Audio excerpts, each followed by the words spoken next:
A pleasing land of drowsy head it was. Of dreams that wave before the half-shut eye. And of gay castles in the clouds that pass. Forever flushing round a summer sky. Castle of indolence.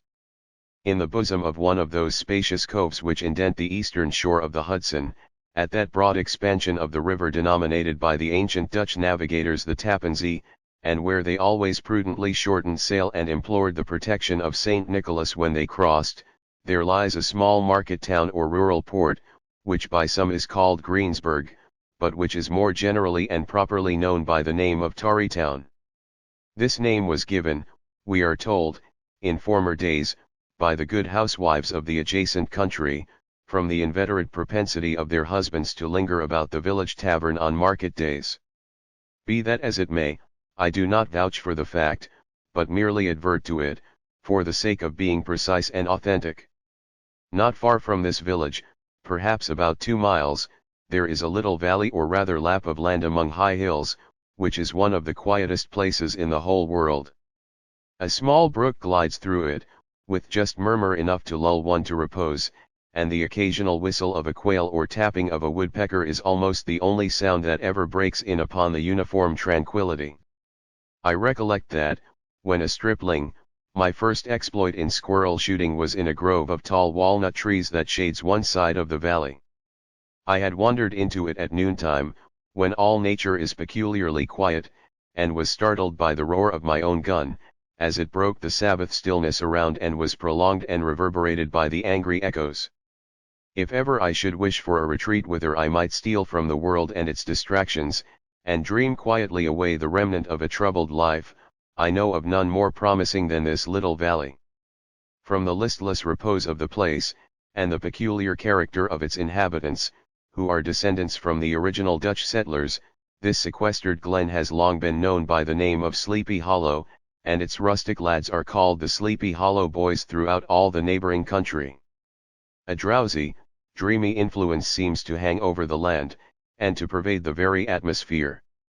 Some say that the place was bewitched by a high German doctor, during the early days of the settlement, others, that an old Indian chief, the prophet or wizard of his tribe, held his powwows there before the country was discovered by Master Hendrik Hudson.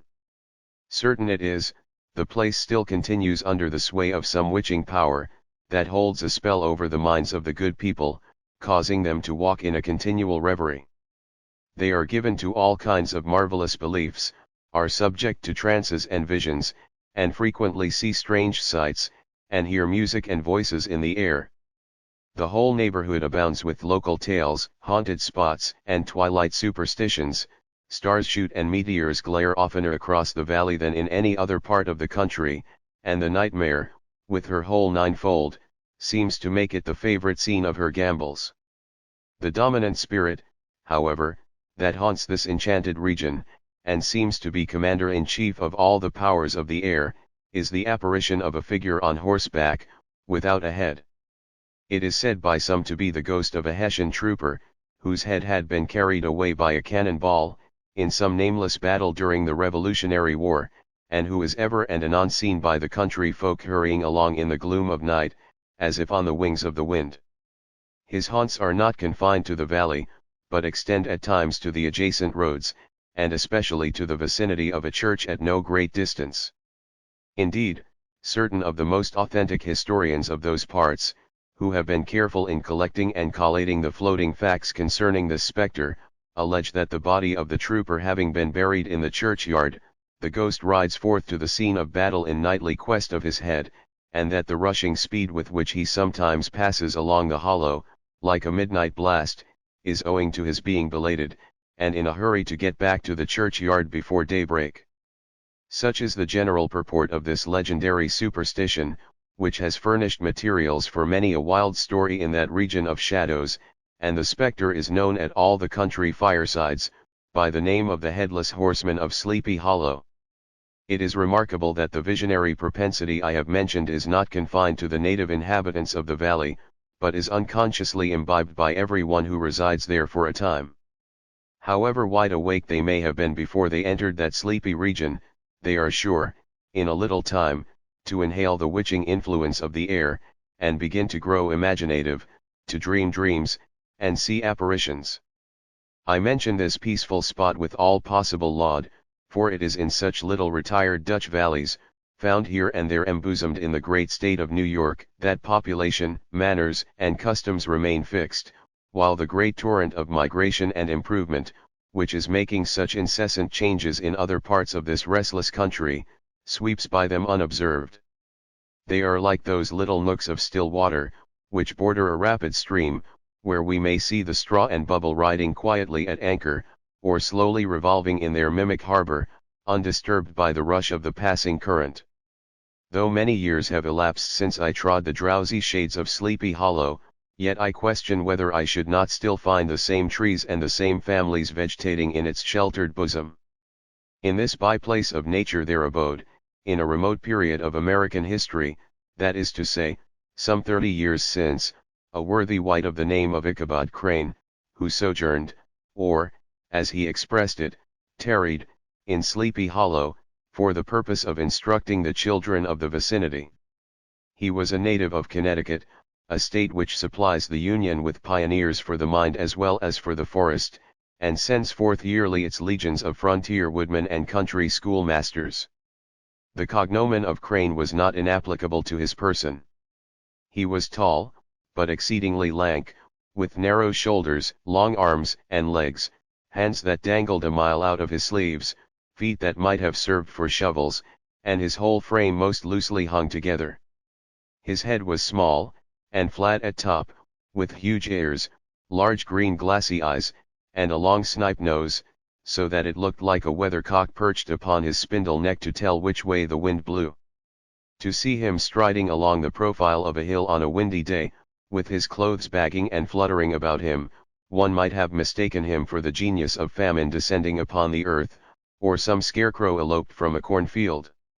His schoolhouse was a low building of one large room, rudely constructed of logs, the windows partly glazed, and partly patched with leaves of old copy-books. It was most ingeniously secured at vacant hours, by a withe twisted in the handle of the door, and stakes set against the window shutters, so that though a thief might get in with perfect ease, he would find some embarrassment in getting out, an idea most probably borrowed by the architect, Joost van Houten, from the mystery of an eelpot. The schoolhouse stood in a rather lonely but pleasant situation, just at the foot of a woody hill, with a brook running close by, and a formidable birch tree growing at one end of it. From hence the low murmur of his pupils' voices, conning over their lessons, might be heard in a drowsy summer's day, like the hum of a beehive, interrupted now and then by the authoritative voice of the master, in the tone of menace or command, or, peradventure, by the appalling sound of the birch, as he urged some tardy loiterer along the flowery path of knowledge. Truth to say, he was a conscientious man, and ever bore in mind the golden maxim, spare the rod and spoil the child. Ichabod Crane's scholars certainly were not spoiled. I would not have it imagined, however, that he was one of those cruel potentates of the school who joy in the smart of their subjects. On the contrary, he administered justice with discrimination rather than severity, taking the burden off the backs of the weak, and laying it on those of the strong. Your mere puny stripling, that winced at the least flourish of the rod, was passed by with indulgence, but the claims of justice were satisfied by inflicting a double portion on some little tough wrong-headed, broad-skirted Dutch urchin, who sulked and swelled and grew dogged and sullen beneath the birch. All this he called doing his duty by their parents, and he never inflicted a chastisement without following it by the assurance, so consolatory to the smarting urchin, that he would remember it and thank him for it the longest day he had to live. When school hours were over, he was even the companion and playmate of the larger boys, and on holiday afternoons would convoy some of the smaller ones home, who happened to have pretty sisters, or good housewives for mothers, noted for the comforts of the cupboard. Indeed, it behooved him to keep on good terms with his pupils.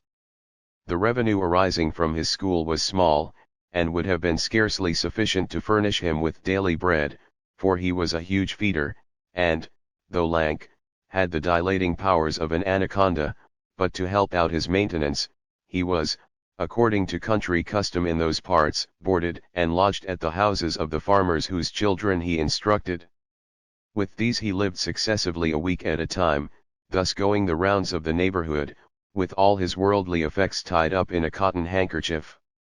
That all this might not be too onerous on the purses of his rustic patrons, who are apt to consider the costs of schooling a grievous burden, and schoolmasters as mere drones, he had various ways of rendering himself both useful and agreeable. He assisted the farmers occasionally in the lighter labors of their farms, helped to make hay, mended the fences, took the horses to water, drove the cows from pasture, and cut wood for the winter fire. He laid aside, too, all the dominant dignity and absolute sway with which he lorded it in his little empire, the school, and became wonderfully gentle and ingratiating. He found favor in the eyes of the mothers by petting the children, particularly the youngest, and like the lion bold, which whilom so magnanimously the lamb did hold, he would sit with the child on one knee, and rock a cradle with his foot for whole hours together. In addition to his other vocations, he was the singing master of the neighborhood, and picked up many bright shillings by instructing the young folks in psalmody. It was a matter of no little vanity to him on Sundays, to take his station in front of the church gallery, with a band of chosen singers, where, in his own mind, he completely carried away the palm from the parson. Certain it is, his voice resounded far above all the rest of the congregation, and there are peculiar quavers still to be heard in that church, and which may even be heard half a mile off, quite to the opposite side of the mill pond, on a still Sunday morning, which are said to be legitimately descended from the nose of Ichabod Crane.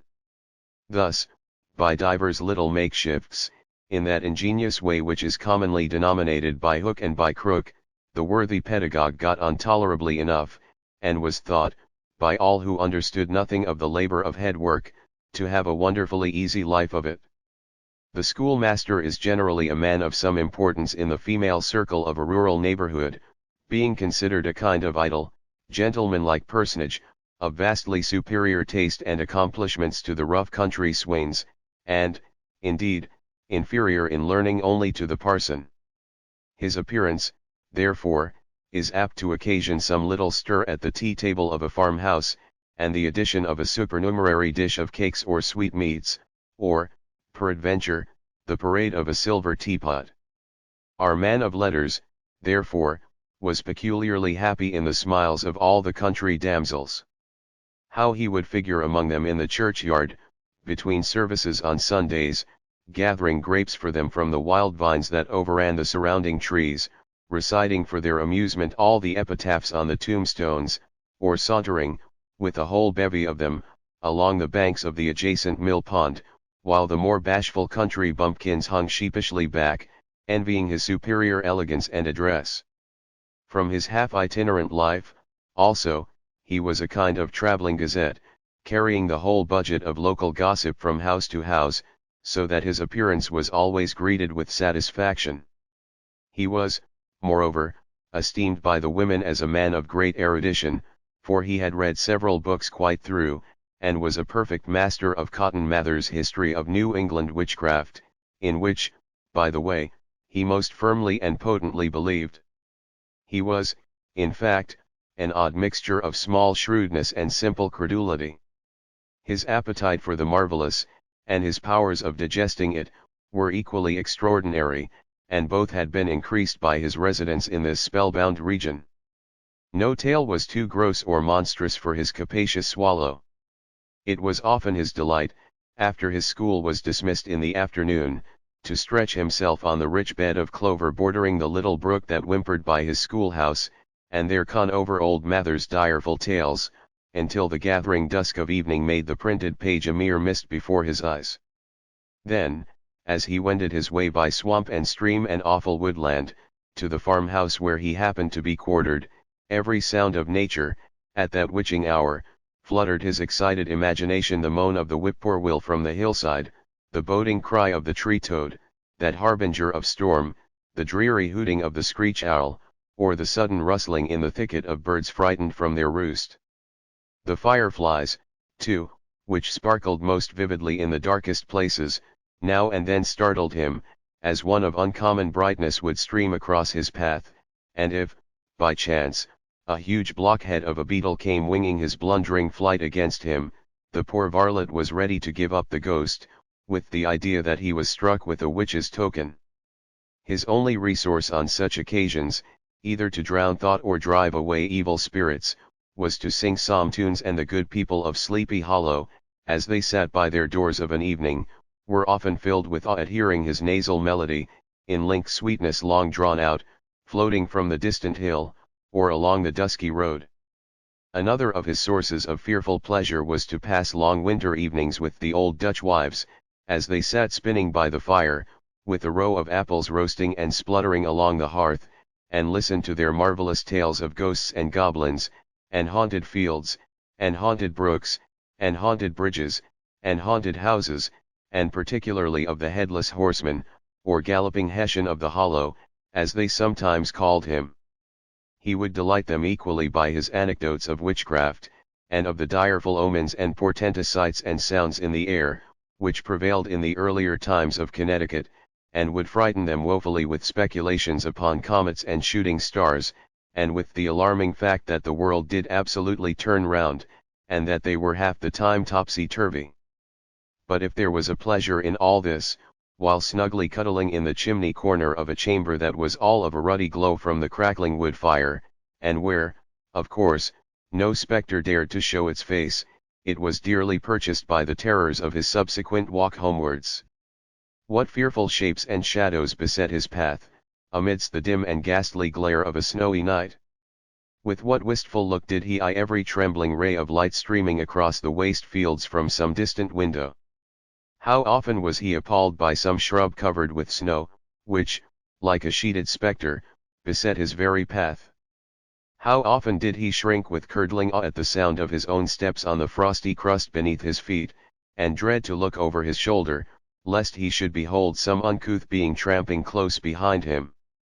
And how often was he thrown into complete dismay by some rushing blast, howling among the trees, in the idea that it was the galloping Hessian on one of his nightly scourings!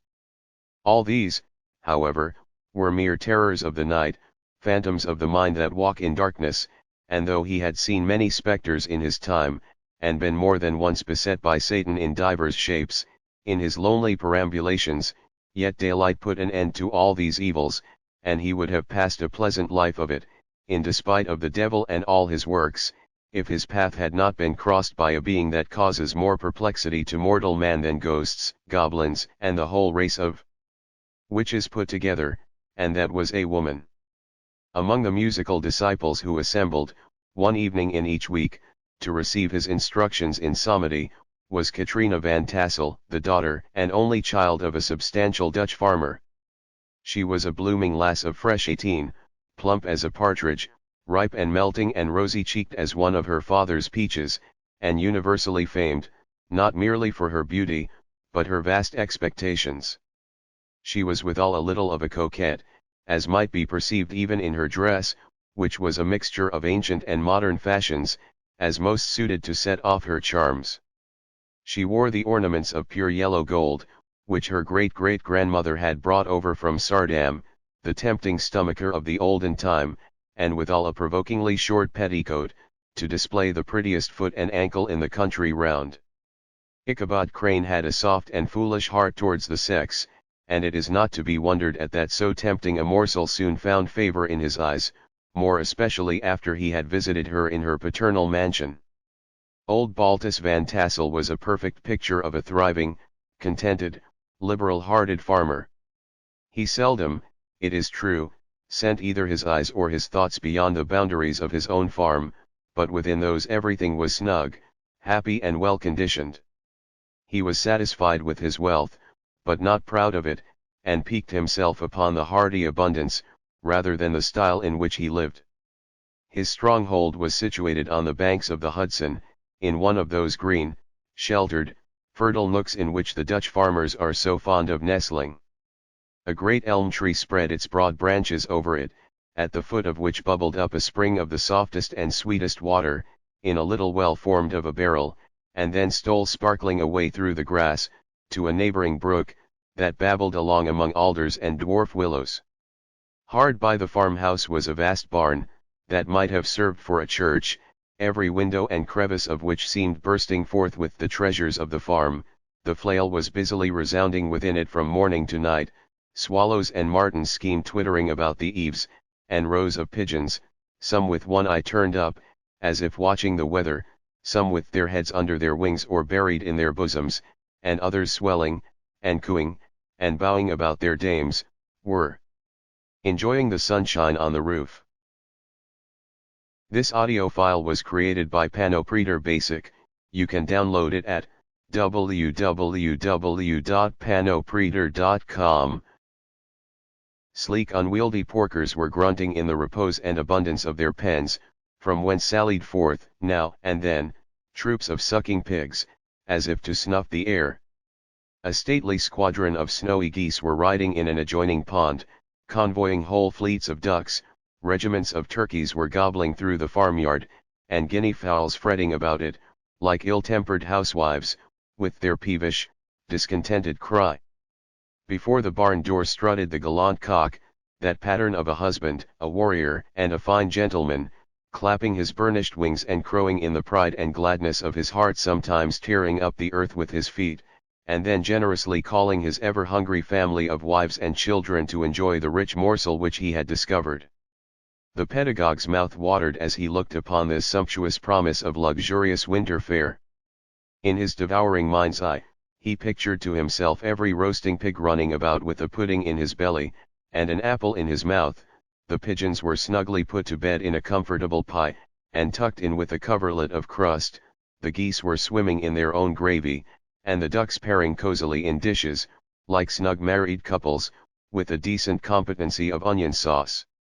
In the porkers he saw carved out the future sleek side of bacon, and juicy relishing ham, not a turkey but he beheld daintily trussed up, with its gizzard under its wing, and, peradventure, a necklace of savory sausages, and even bright Chanticleer himself lay sprawling on his back, in a side dish, with uplifted claws, as if craving that quarter which his chivalrous spirit disdained to ask while living.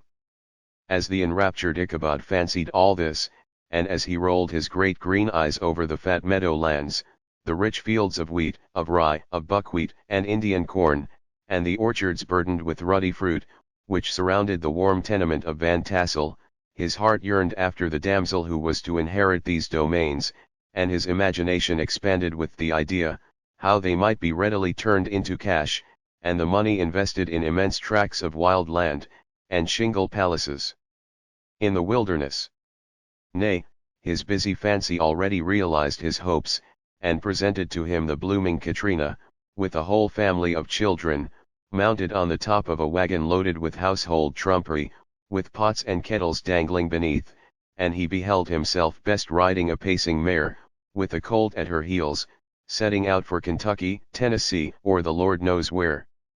When he entered the house, the conquest of his heart was complete. It was one of those spacious farmhouses, with high-ridged but lowly sloping roofs, built in the style handed down from the first Dutch settlers, the low projecting eaves forming a piazza along the front, capable of being closed up in bad weather.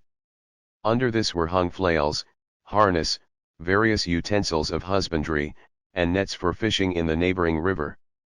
Benches were built along the sides for summer use, and a great spinning wheel at one end, and a churn at the other, showed the various uses to which this important porch might be devoted. From this piazza the wondering Ichabod entered the hall, which formed the center of the mansion, and the place of usual residence. Here rows of resplendent pewter, ranged on a long dresser, dazzled his eyes.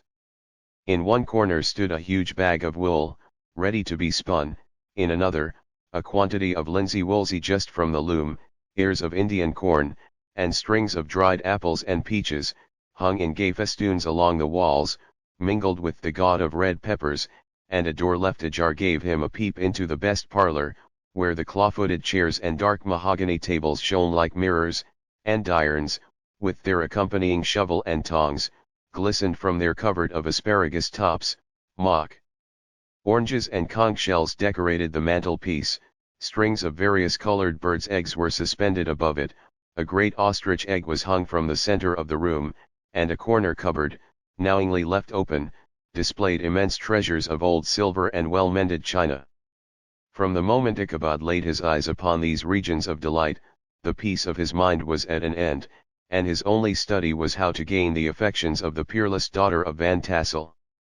In this enterprise, however, he had more real difficulties than generally fell to the lot of a knight-errant of yore, who seldom had anything but giants, enchanters, fiery dragons, and such like easily conquered adversaries, to contend with, and had to make his way merely through gates of iron and brass, and walls of adamant to the castle keep, where the lady of his heart was confined, all which he achieved as easily as a man would carve his way to the center of a Christmas pie, and then the lady gave him her hand as a matter of course. Ichabod, on the contrary, had to win his way to the heart of a country coquette, beset with a labyrinth of whims and caprices, which were forever presenting new difficulties and impediments, and he had to encounter a host of fearful adversaries of real flesh and blood, the numerous rustic admirers, who beset every portal to her heart, keeping a watchful and angry eye upon each other, but ready to fly out in the common cause against any new competitor. Among these, the most formidable was a burly, roaring, roistering blade, of the name of Abraham, or, according to the Dutch abbreviation, Brom van Brunt, the hero of the country round, which rang with his feats of strength and hardihood. He was broad-shouldered and double-jointed, with short curly black hair, and a bluff but not unpleasant countenance, having a mingled air of fun and arrogance.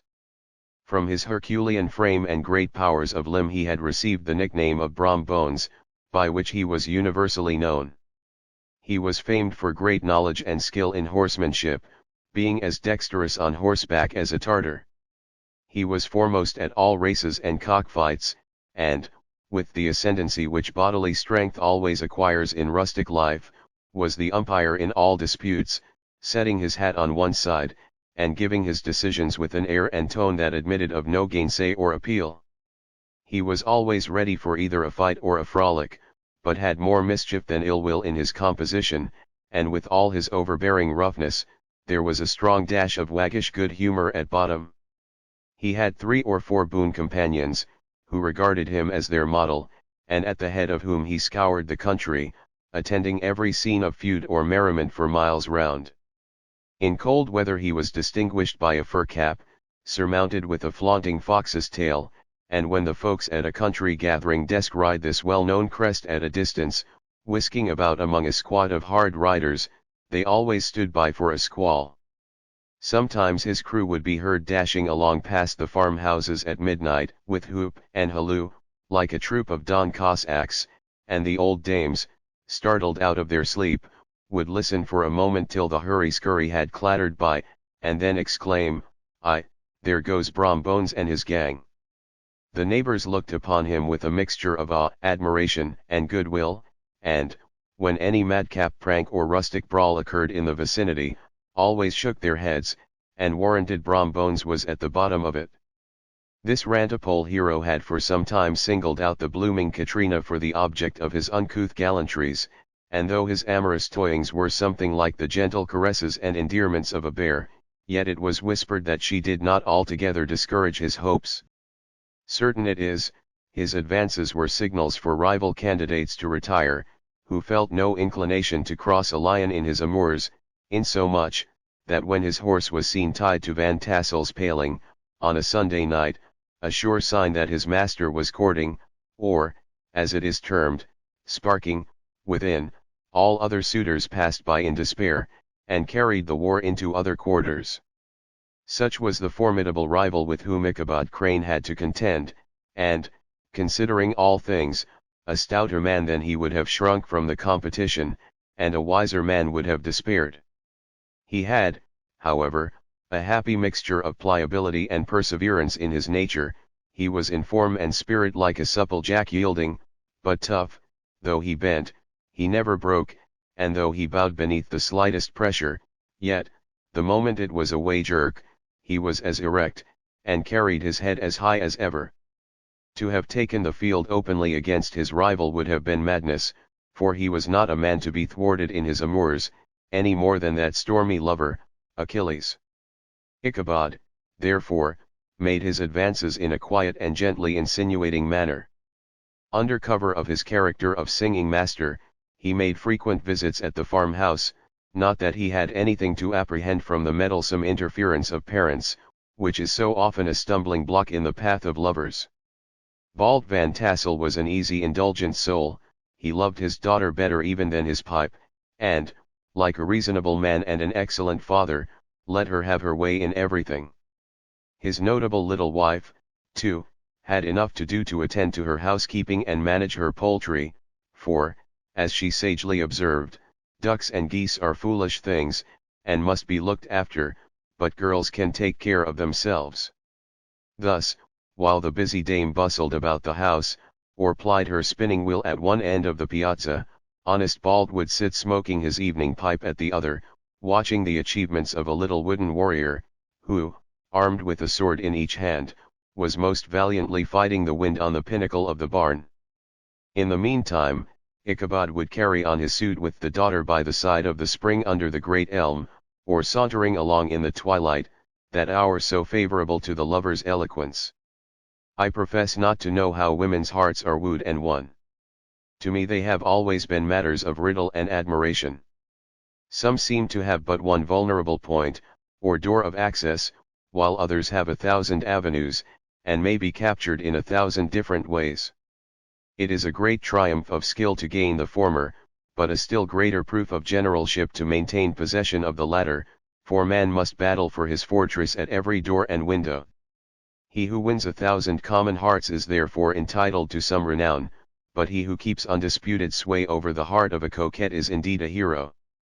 Certain it is, this was not the case with the redoubtable Brom Bones, and from the moment Ichabod Crane made his advances, the interests of the former evidently declined, his horse was no longer seen tied to the palings on Sunday nights, and a deadly feud gradually arose between him and the preceptor of Sleepy Hollow. Brom, who had a degree of rough chivalry in his nature, would fain have carried matters to open warfare and have settled their pretensions to the lady, according to the mode of those most concise and simple reasoners, the knights-errant of yore by single combat, but Ichabod was too conscious of the superior might of his adversary to enter the lists against him. He had overheard a boast of Bones, that he would double the schoolmaster up, and lay him on a shelf of his own schoolhouse, and he was too wary to give him an opportunity. There was something extremely provoking in this obstinately pacific system.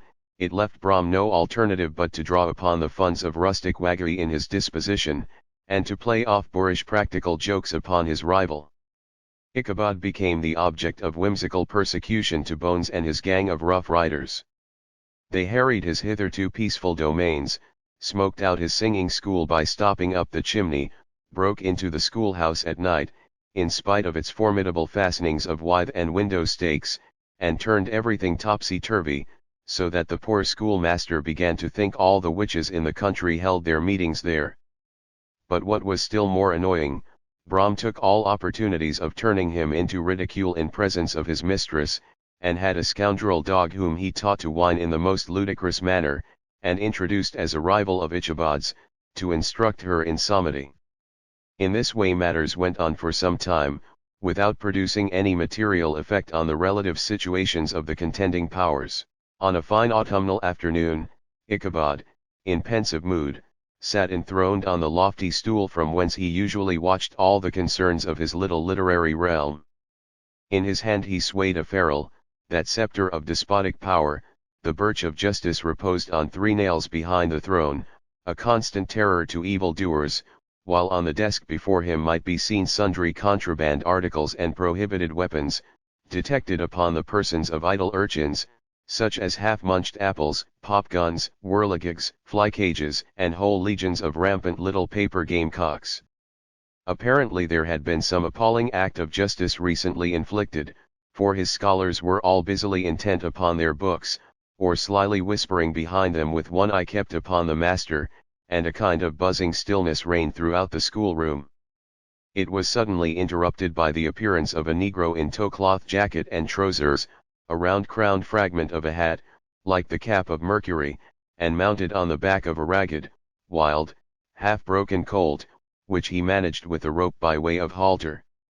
He came clattering up to the school door with an invitation to Ichabod to attend a merrymaking or quilting frolic, to be held that evening at Meneer Van Tassel's, and having delivered his message with that air of importance, and effort at fine language, which a negro is apt to display on petty embassies of the kind, he dashed over the brook, and was seen scampering away up the hollow, full of the importance and hurry of his mission.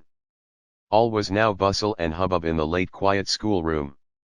The scholars were hurried through their lessons without stopping at trifles, those who were nimble skipped over half with impunity, and those who were tardy had a smart application now and then in the rear, to quicken their speed or help them over a tall word.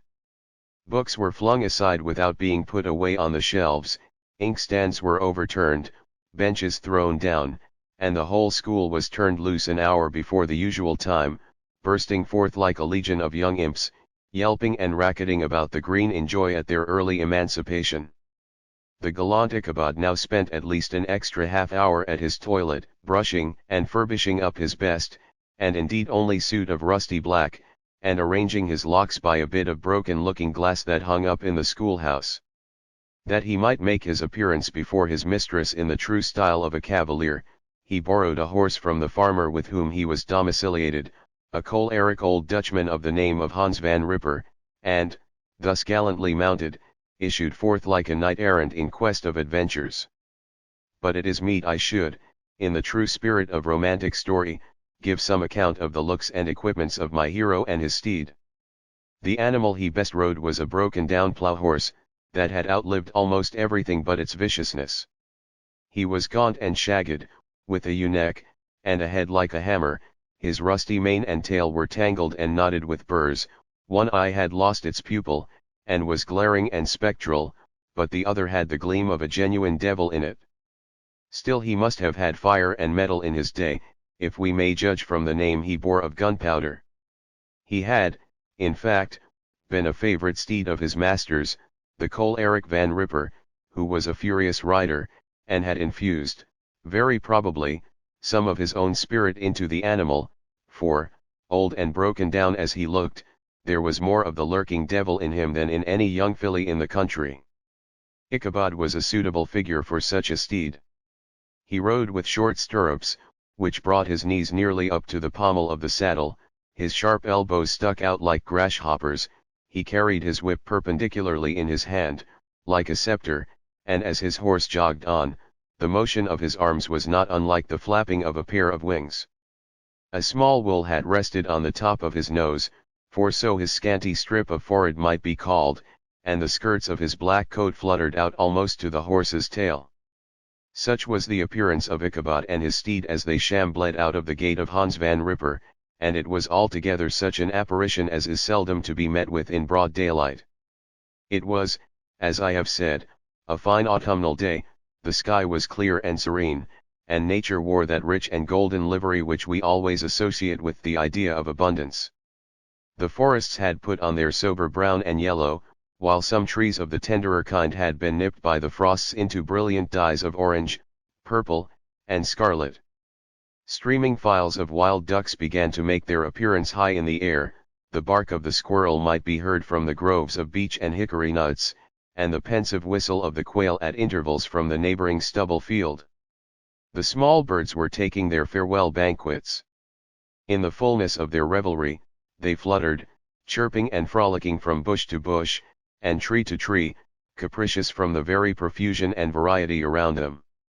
There was the honest cock-robin, the favourite game of stripling sportsmen, with its loud querulous note, and the twittering blackbirds flying in sable clouds, and the golden-winged woodpecker with his crimson crest, his broad black gorget, and splendid plumage, and the cedar bird, with its red-tipped wings and yellow-tipped tail and its little Montero cap of feathers, and the blue jay, that noisy coxcomb, in his gay light blue coat and white underclothes, screaming and chattering, nodding and bobbing and bowing, and pretending to be on good terms with every songster of the grove.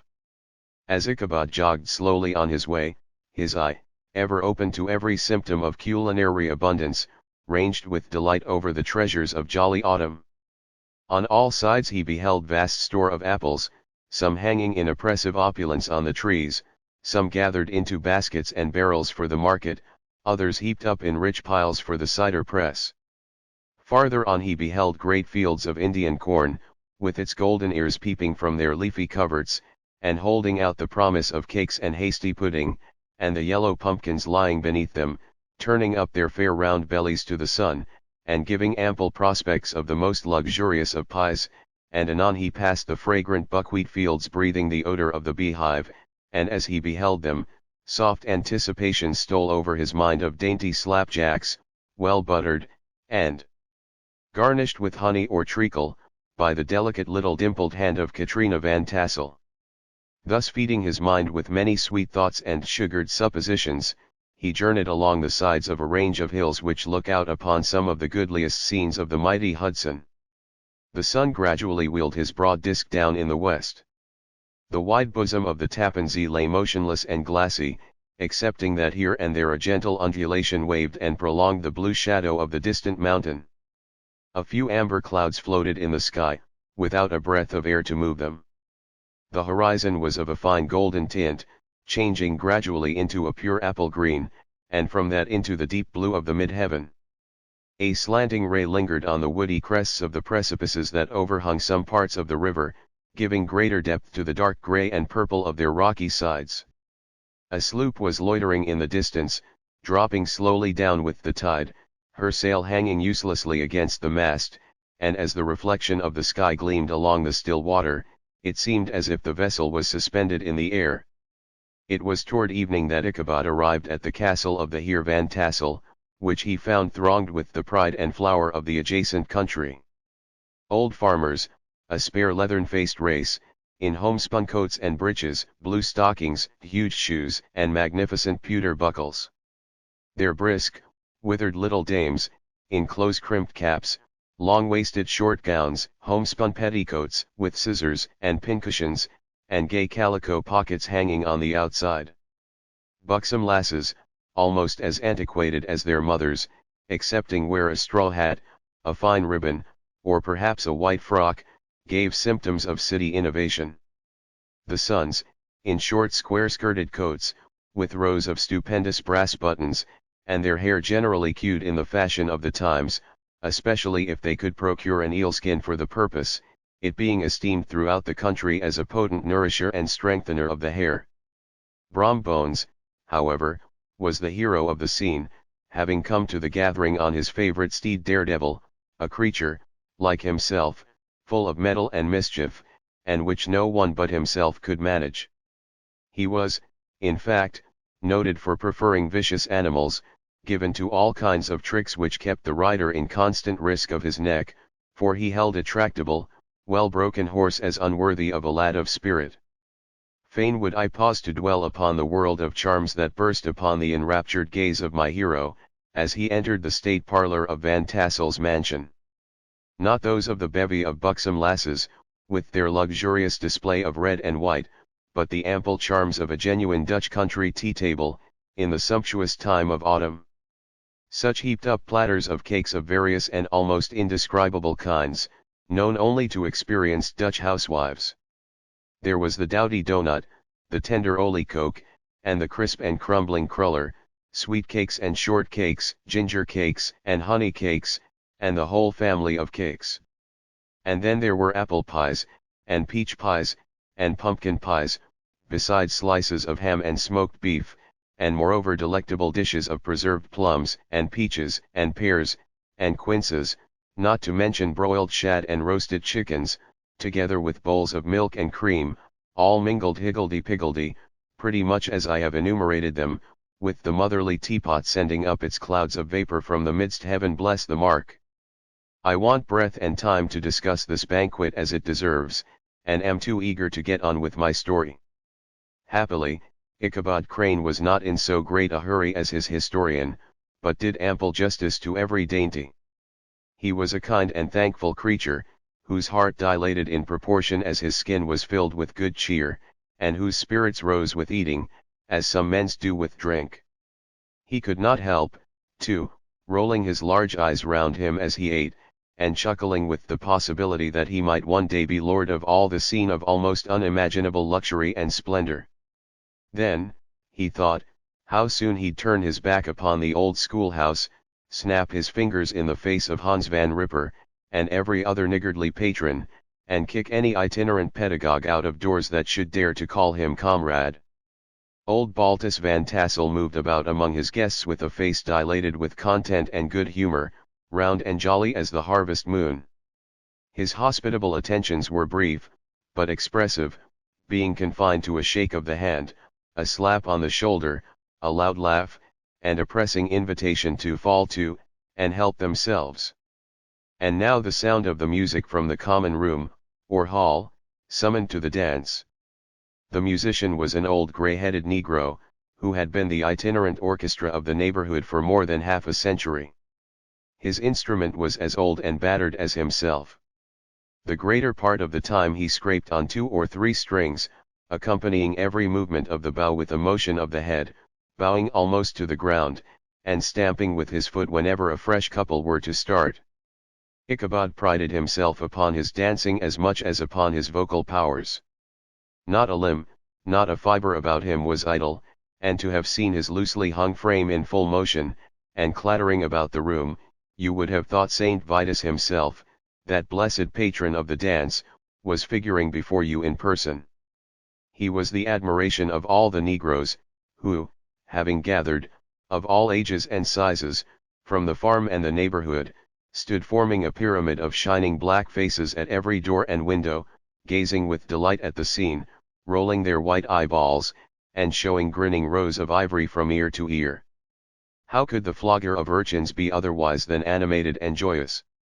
The lady of his heart was his partner in the dance, and smiling graciously in reply to all his amorous oglings, while Brom Bones, sorely smitten with love and jealousy, sat brooding by himself in one corner. When the dance was at an end, Ichabod was attracted to a knot of the Sager folks, who, with old Van Tassel, sat smoking at one end of the piazza, gossiping over former times, and drawing out long stories about the war. This neighborhood, at the time of which I am speaking, was one of those highly favored places which abound with chronicle and great men. The British and American line had run near it during the war. It had, therefore, been the scene of marauding and infested with refugees, cowboys, and all kinds of border chivalry. Just sufficient time had elapsed to enable each storyteller to dress up his tale with a little becoming fiction, and, in the indistinctness of his recollection, to make himself the hero of every exploit. There was the story of Dofue Martling, a large blue-bearded Dutchman, who had nearly taken a British frigate with an old iron 9-pounder from a mud breastwork, only that his gun burst at the 6th discharge. And there was an old gentleman who shall be nameless, being too rich a manner to be lightly mentioned, who, in the Battle of White Plains, being an excellent master of defense, parried a musket ball with a small sword, insomuch that he absolutely felt it was round the blade, and glance off at the hilt, in proof of which he was ready at any time to show the sword, with the hilt a little bent. There were several more that had been equally great in the field, not one of whom but was persuaded that he had a considerable hand in bringing the war to a happy termination. But all these were nothing to the tales of ghosts and apparitions that succeeded. The neighborhood is rich in legendary treasures of the kind. Local tales and superstitions thrive best in these sheltered, long-settled retreats, but are trampled underfoot by the shifting throng that forms the population of most of our country places. Besides, there is no encouragement for ghosts in most of our villages, for they have scarcely had time to finish their first nap and turn themselves in their graves, before their surviving friends have traveled away from the neighborhood, so that when they turn out at night to walk their rounds, they have no acquaintance left to call upon. This is perhaps the reason why we so seldom hear of ghosts except in our long-established Dutch communities. The immediate cause, however, of the prevalence of supernatural stories in these parts, was doubtless owing to the vicinity of Sleepy Hollow. There was a contagion in the very air that blew from that haunted region. It breathed forth an atmosphere of dreams and fancies infecting all the land. Several of the Sleepy Hollow people were present at Van Tassel's, and, as usual, were doling out their wild and wonderful legends. Many dismal tales were told about funeral trains, and mourning cries and wailings heard and seen about the great tree where the unfortunate Major André was taken, and which stood in the neighborhood. Some mention was made also of the woman in white, that haunted the dark glen at Raven Rock, and was often heard to shriek on winter nights before a storm, having perished there in the snow. The chief part of the stories, however, turned upon the favorite spectre of Sleepy Hollow, the headless horseman, who had been heard several times of late, patrolling the country, and, it was said, tethered his horse nightly among the graves in the churchyard. The sequestered situation of this church seems always to have made it a favorite haunt of troubled spirits.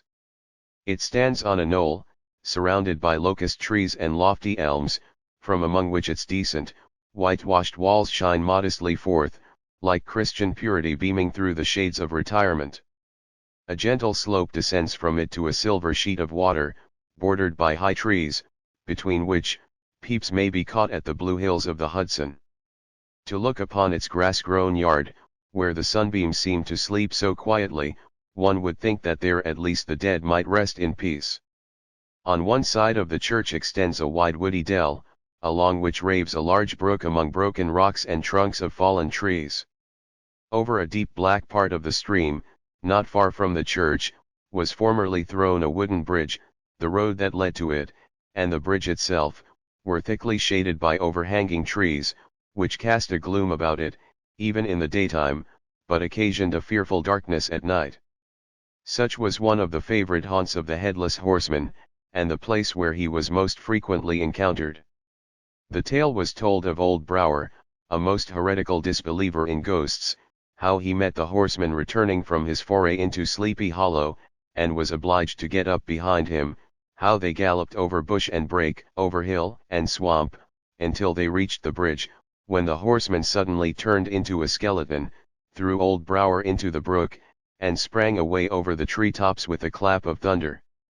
This story was immediately matched by a thrice marvelous adventure of Brom Bones, who made light of the galloping Hessian as an errant jockey. He affirmed that on returning one night from the neighboring village of Sing Sing, he had been overtaken by this midnight trooper, that he had offered to race with him for a bowl of punch, and should have won it too, for Daredevil beat the goblin horse all hollow, but just as they came to the church bridge, the Hessian bolted, and vanished in a flash of fire. All these tales, told in that drowsy undertone with which men talk in the dark, the countenances of the listeners only now and then receiving a casual gleam from the glare of a pipe, sank deep in the mind of Ichabod. He repaid them in kind with large extracts from his invaluable author, Cotton Mather, and added many marvelous events that had taken place in his native state of Connecticut, and fearful sights which he had seen in his nightly walks about Sleepy Hollow. The revel now gradually broke up. The old farmers gathered together their families in their wagons, and were heard for some time rattling along the hollow roads, and over the distant hills. Some of the damsels mounted on pillions behind their favorite swains, and their light-hearted laughter, mingling with the clatter of hoofs, echoed along the silent woodlands, sounding fainter and fainter, until they gradually died away and the late scene of noise and frolic was all silent and deserted. Ichabod only lingered behind, according to the custom of country lovers, to have a tete-a-tete with the heiress, fully convinced that he was now on the high road to success. What passed at this interview I will not pretend to say, for in fact I do not know. Something, however, I fear me, must have gone wrong, for he certainly sallied forth, after no very great interval, with an air quite desolate and chapfallen. Oh, these women! These women! Could that girl have been playing off any of her coquettish tricks? Was her encouragement of the poor pedagogue all a mere sham to secure her conquest of his rival? Heaven only knows, not I. Let it suffice to say, Ichabod stole forth with the air of one who had been sacking a hen roost, rather than a fair lady's heart. Without looking to the right or left to notice the scene of rural wealth, on which he had so often gloated, he went straight to the stable, and with several hearty cuffs and kicks roused his steed most uncourteously from the comfortable quarters in which he was soundly sleeping, dreaming of mountains of corn and oats, and whole valleys of timothy and clover. It was the very witching time of night that Ichabod, heavy-hearted and crestfallen, pursued his travels homewards, along the sides of the lofty hills which rise above Tarry town, and which he had traversed so cheerily in the afternoon. The hour was as dismal as himself. Far below him the Tappan Zee spread its dusky and indistinct waste of waters, with here and there the tall mast of a sloop, riding quietly at anchor under the land. In the dead hush of midnight, he could even hear the barking of the watchdog from the opposite shore of the Hudson, but it was so vague and faint as only to give an idea of his distance from this faithful companion of man. Now and then, too, the long-drawn crowing of a cock, accidentally awakened, would sound far, far off, from some farmhouse away among the hills, but it was like a dreaming sound in his ear. No signs of life occurred near him, but occasionally the melancholy chirp of a cricket, or perhaps the guttural twang of a bullfrog from a neighboring marsh, as if sleeping uncomfortably and turning suddenly in his bed. All the stories of ghosts and goblins that he had heard in the afternoon now came crowding upon his recollection. The night grew darker and darker, the stars seemed to sink deeper in the sky, and driving clouds occasionally hid them from his sight. He had never felt so lonely and dismal. He was, moreover, approaching the very place where many of the scenes of the ghost stories had been laid. In the center of the road stood an enormous tulip tree, which towered like a giant above all the other trees of the neighborhood, and formed a kind of landmark. Its limbs were gnarled and fantastic, large enough to form trunks for ordinary trees, twisting down almost to the earth, and rising again into the air. It was connected with the tragical story of the unfortunate André, who had been taken prisoner hard by, and was universally known by the name of Major André's tree. The common people regarded it with a mixture of respect and superstition, partly out of sympathy for the fate of its ill-starred namesake, and partly from the tales of strange sights, and doleful lamentations, told concerning it. As Ichabod approached this fearful tree, he began to whistle. He thought his whistle was answered, it was but a blast sweeping sharply through the dry branches. As he approached a little nearer, he thought he saw something white, hanging in the midst of the tree. He paused and ceased whistling, but, on looking more narrowly, perceived that it was a place where the tree had been scathed by lightning, and the white wood laid bare. Suddenly he heard a groan, his teeth chattered, and his knees smote against the saddle. It was but the rubbing of one huge bough upon another, as they were swayed about by the breeze. This audio file was created by Panopreter Basic. You can download it at www.panopreter.com. He passed the tree in safety, but new perils lay before him. About 200 yards from the tree, a small brook crossed the road, and ran into a marshy and thickly wooded glen, known by the name of Wiley's Swamp. A few rough logs, laid side by side, served for a bridge over the stream. On that side of the road where the brook entered the wood, a group of oaks and chestnuts, matted thick with wild grapevines, threw a cavernous gloom over it. To pass this bridge was the severest trial. It was at this identical spot that the unfortunate André was captured, and under the covert of those chestnuts and vines were the sturdy yeomen concealed who surprised him. This has ever since been considered a haunted stream, and fearful are the feelings of the schoolboy who has to pass it alone after dark. As he approached the stream, his heart began to thump.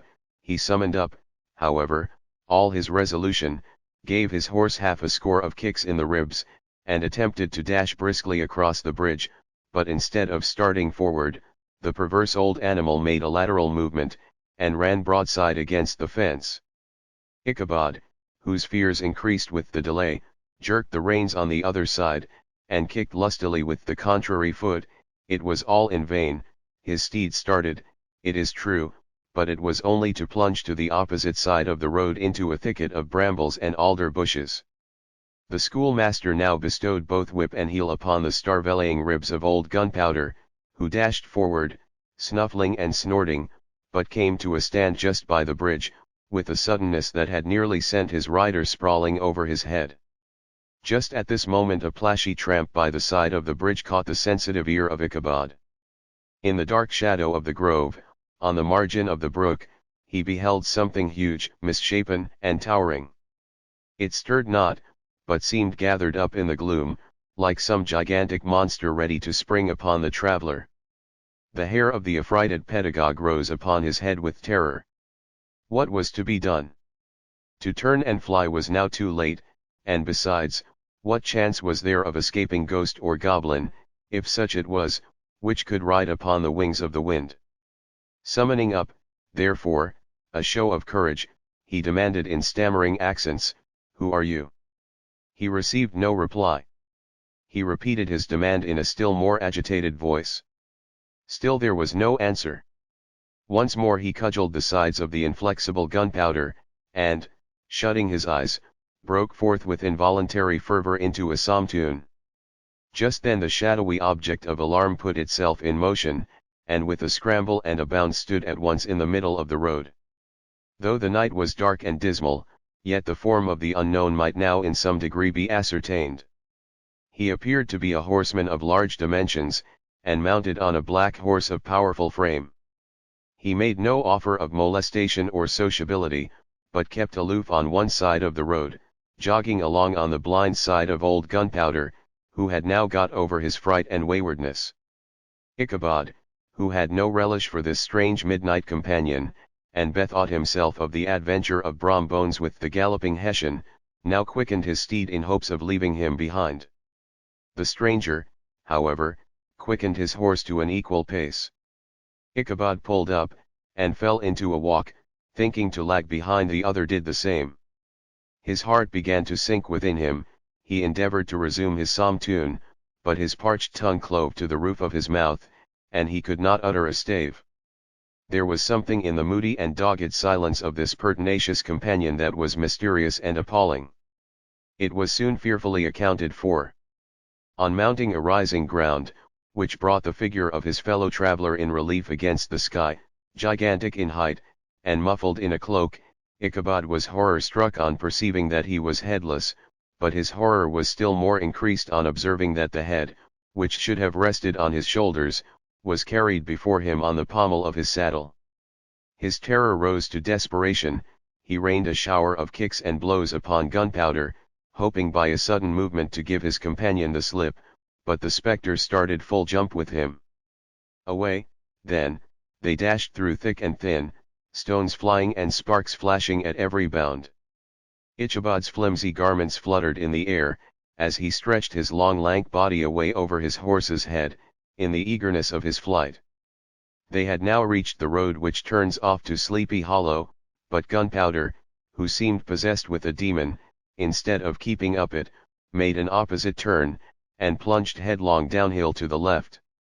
This road leads through a sandy hollow shaded by trees for about a quarter of a mile, where it crosses the bridge famous in Goblin story, and just beyond swells the green knoll on which stands the whitewashed church.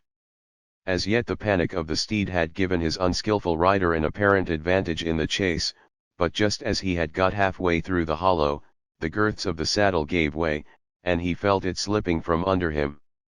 He seized it by the pommel, and endeavoured to hold it firm, but in vain, and had just time to save himself by clasping old Gunpowder round the neck, when the saddle fell to the earth, and he heard it trampled underfoot by his pursuer.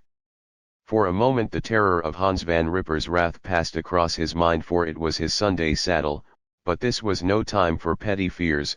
The goblin was hard on his haunches, and, unskilful rider that he was, he had much ado to maintain his seat, sometimes slipping on one side, sometimes on another, and sometimes jolted on the high ridge of his horse's backbone, with a violence that he verily feared would cleave him asunder.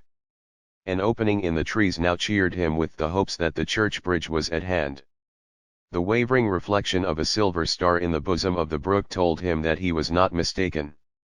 He saw the walls of the church dimly glaring under the trees beyond. He recollected the place where Brom Bones' ghostly competitor had disappeared. "If I can but reach that bridge," thought Ichabod, "I am safe." Just then he heard the black steed panting and blowing close behind him. He even fancied that he felt his hot breath. Another convulsive kick in the ribs, and old Gunpowder sprang upon the bridge. He thundered over the resounding planks, he gained the opposite side, and now Ichabod cast a look behind to see if his pursuer should vanish. according to rule, in a flash of fire and brimstone. Just then he saw the goblin rising in his stirrups, and in the very act of hurling his head at him. Ichabod endeavored to dodge the horrible missile, but too late.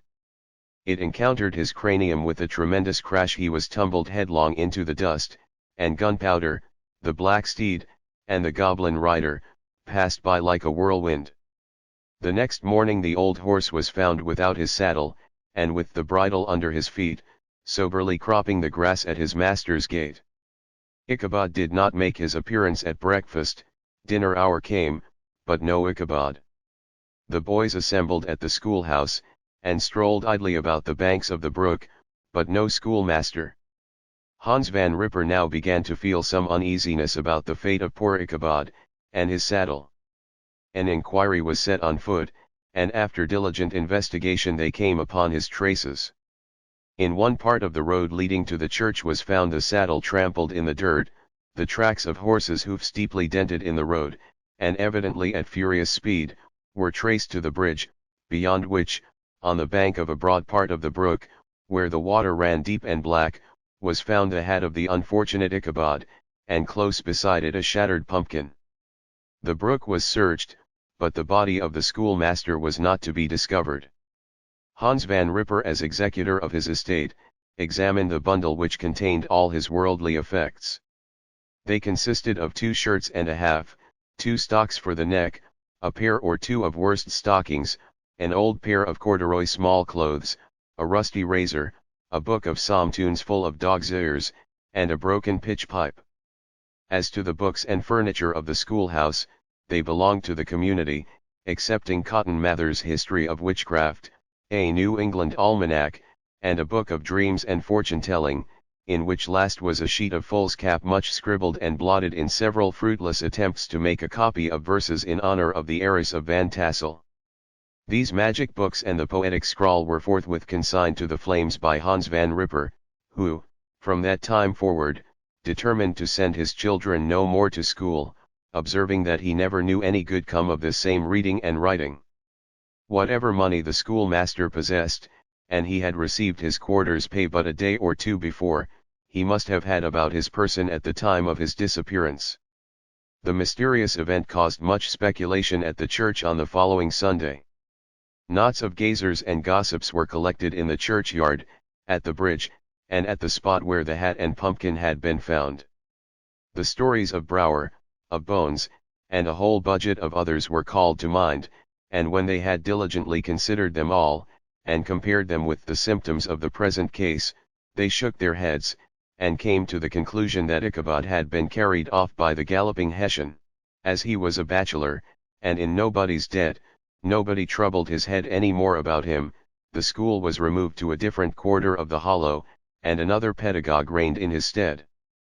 It is true, an old farmer, who had been down to New York on a visit several years after, and from whom this account of the ghostly adventure was received, brought home the intelligence that Ichabod Crane was still alive, that he had left the neighborhood partly through fear of the goblin and Hans Van Ripper, and partly in mortification at having been suddenly dismissed by the heiress, that he had changed his quarters to a distant part of the country, had kept school and studied law at the same time, had been admitted to the bar, turned politician, electioneered, written for the newspapers, and finally had been made a justice of the 10-pound court. Brom Bones, too, who, shortly after his rival's disappearance conducted the blooming Katrina in triumph to the altar, was observed to look exceedingly knowing whenever the story of Ichabod was related, and always burst into a hearty laugh at the mention of the pumpkin, which led some to suspect that he knew more about the matter than he chose to tell. The old country wives, however, who are the best judges of these matters, maintain to this day that Ichabod was spirited away by supernatural means, and it is a favorite story often told about the neighborhood round the winter evening fire.